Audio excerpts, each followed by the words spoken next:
देखिए जीम नीचे से नून वाओ जनवरी। अब देखिए फे का सिरा, इसकी गर्दन और ये रे, वाओ और रे, फरवरी। उसके बाद हमें लिखना है मार्च। मीम का सिरा लाइन पर नहीं होगा,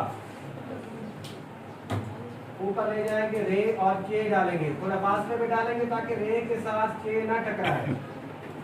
उसके बाद अब लिख रहे हैं हम अप्रैल। अलिफ लाइन पर, पे रे, या लाइन पर नहीं आएगा, लाम के साथ जो हर्फ जुड़ता है वो कभी बेसिक लाइन पर नहीं आता।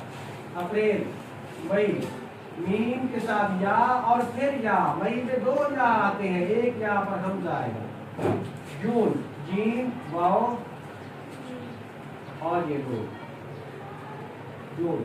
आगे चलते हैं, हम लिखते हैं जुलाई। ये देखिए जीम वाओ, वाओ ने अपनी जगह नहीं छोड़नी, लाइन पर रहनी है। जीम वाओ, लाम अलिफ लाम, लाम की लंबाई भी सीधी, अलिफ की लंबाई भी सीधी। अलिफ छोटा होगा, लाम की लंबाई ज्यादा होगी।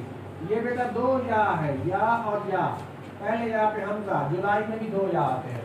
उसके बाद लिखते हैं अगस्त। अलिफ गाफ सीन, अब ये गाफ और सीन लाइन पर नहीं आते, लाइन पर आएगी अगस्त। उसके बाद लिखते हैं सितंबर,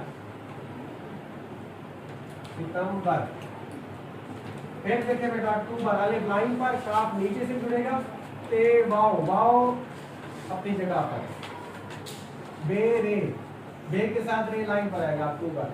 उसके बाद देखते हैं नवंबर। नून वाओ मीम और ये बे और रे, ये रे नीचे जाएगा।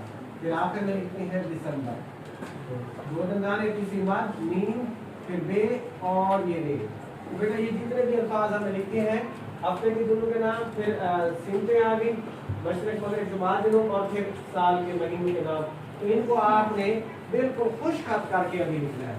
शाबाश, अब लिखना शुरू करें।